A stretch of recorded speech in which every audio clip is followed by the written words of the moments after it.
नरेश एक बहुत मेहनती किसान था। गरीबी की वजह से उसका जीवन बहुत कठिन था। उसके घर पे 3 लोग रहते थे। नरेश, उसकी बीवी और उसका प्यारा सा बेटा। उनके पास एक जमीन का टुकड़ा था जहां वो लोग खेती करते थे और उससे अपना जीवन जैसे तैसे चला रहे थे। एक दिन दोपहर के समय नरेश अपने खेत में काम कर रहा था। सुबह से काफी थक गया था। वो पसीने से लथपथ था। ऐसा लग रहा था मानो उसे दिन में ही तारे दिख रहे हो।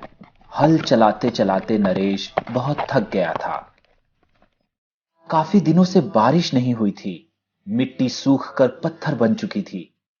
इसी वजह से नरेश को आम दिनों से ज्यादा मेहनत करनी पड़ रही थी। हल चलाते वक्त अचानक उसका हल किसी चीज से टकराया और जैसे मानो बर्तन से टकराने की आवाज हुई। नरेश ने फटाफट उस जगह से मिट्टी हटाई।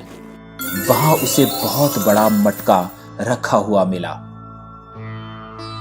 देखने में बहुत सुंदर और बिल्कुल सोने जैसा दिख रहा था। नरेश उसको उठाकर देखने लगा, पर उसमें कुछ भी नहीं था। मटका काफी बड़ा था पर बिल्कुल खाली था। जब नरेश को उसमें कुछ नहीं मिला तो वो काफी निराश हो गया। उसने वो मटका वहीं साइड में रख दिया और भगवान से हाथ जोड़कर बारिश करने की प्रार्थना करने लगा। फिर उसने अपनी पानी की बोतल उठाई। पानी पीने जा ही रहा था कि बोतल से पानी उसके मटके में गिर गया। जब पीने का पानी भी सारा गिर गया और वो पानी पी नहीं पाया तो निराश होकर नरेश एक पेड़ के नीचे जाकर बैठ गया और आराम करने लगा। थोड़ी देर बाद जब उसकी नींद खुली तो वो अपने खेत पर वापस गया। जैसे ही उसने अपना हल उठाया, उसने देखा पूरे मटके में पानी भरा हुआ था। वो बहुत खुश हो गया, पर वो सोचने भी लगा कि आखिर ये हुआ कैसे। वो आसपास देखने लगा।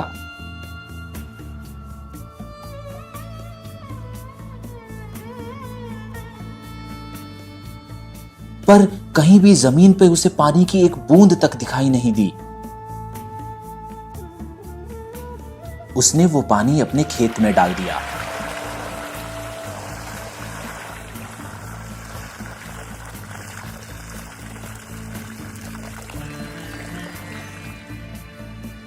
और अनाज के कुछ दानों को उसने मटके में डाल दिया जिसको वो रोपने वाला था। पानी डालने की वजह से मिट्टी गीली हो गई और वो आसानी से हल चलाने लगा। थोड़ी देर बाद जब बीज बोने की बारी आई तो वो मटके के पास गया और अंदर झांका ताकि वो अनाज के कुछ दानों को लेकर रोप सके। उसने जो देखा उसे विश्वास तक नहीं हुआ। उस मटके में बहुत सारे अनाज के दाने थे, लगभग 200 दाने। नरेश ये सब देखकर बहुत खुश हो गया। उसने खुशी खुशी सारे अनाज के दानों को मिट्टी में बो दिया और मटका लेकर घर गया।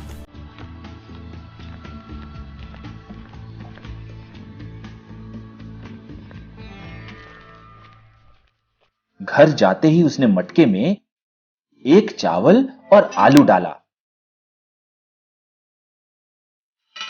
देखते ही देखते उसके पास एक मटका चावल और आलू भर गया। नरेश समझ चुका था कि उसके पास जो मटका है वो कोई साधारण मटका नहीं है, वो एक जादुई मटका है। उसने अपनी बीवी को बुलाया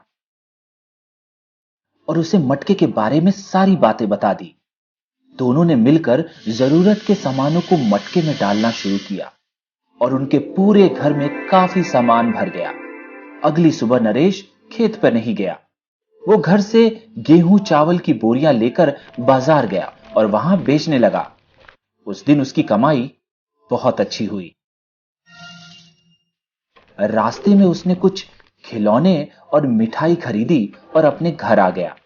घर आके उसने उस मटके में खिलौने और मिठाई डाल दी। देखते ही देखते वहां बहुत सारे खिलौने और मिठाइयां भर गई। उस दिन नरेश के घर पर सबने प्रेम से खाना खाया। कुछ ही दिनों में उसने एक बड़ा घर बना लिया, एक गाड़ी ले ली और अब उसके पास सब कुछ था। आसपास के लोग अब चर्चा करने लगे कि उसने आखिर ये सब कैसे किया। एक दिन उसके पड़ोस का एक आदमी उसके घर में झांक रहा था। उसको उस मटके के जादू के बारे में पता चल गया। अब ये बात राजा के दरबार तक पहुंच गई। उस आदमी ने राजा के दरबारियों के पास जाकर नरेश के जादुई मटके के बारे में सारी बातें बता दी। राजा ने अपने सैनिकों को भेजकर नरेश के घर से वो मटका लाने के लिए कहा। सैनिक नरेश के घर पहुंचे, घर की तलाशी ली और मटका ढूंढ निकाला। जब वो मटका राजा के दरबार में पहुंचा तो एक सैनिक उत्सुकता के कारण उसके अंदर झांकने लगा। देखते ही देखते वहां एक जैसे बहुत सारे सैनिक हो गए। अब वो लोग आपस में ही लड़ने लगे। कोई कहता मैं असली सैनिक हूं, कोई कहता नहीं नहीं मैं असली सैनिक हूं। कुछ ही देर में सब सैनिक एक दूसरे को मारने लगे। पूरा कोहराम मच गया। राजा के दरबार में ऐसी आफत आई कि वो भी घबरा गए। उनके दरबार में हर तरफ सैनिकों की लाश दिखने लगी और वो सब एक जैसे दिखते थे। ये सब देखकर राजा ने अपने मंत्री को आदेश दिया कि ये मटका ले जाकर खजाने में रख दो। आज से इस मटके का इस्तेमाल कोई नहीं करेगा क्योंकि इससे सिर्फ बर्बादी हो सकती है। उधर नरेश की बीवी बहुत दुखी थी। उसने बोला कि अब हम कैसे अपनी जिंदगी चलाएंगे, हमें तो उस जादुई मटके की आदत हो गई थी। नरेश ने कहा वो जादुई मटका अब हमारी स्थिति को बहुत बेहतर कर चुका है, हमें अब यहां से आगे बढ़ना है। अब हम मेहनत करेंगे और जो उस जादुई मटके ने दिया है उसे और बढ़ाएंगे अपनी मेहनत से।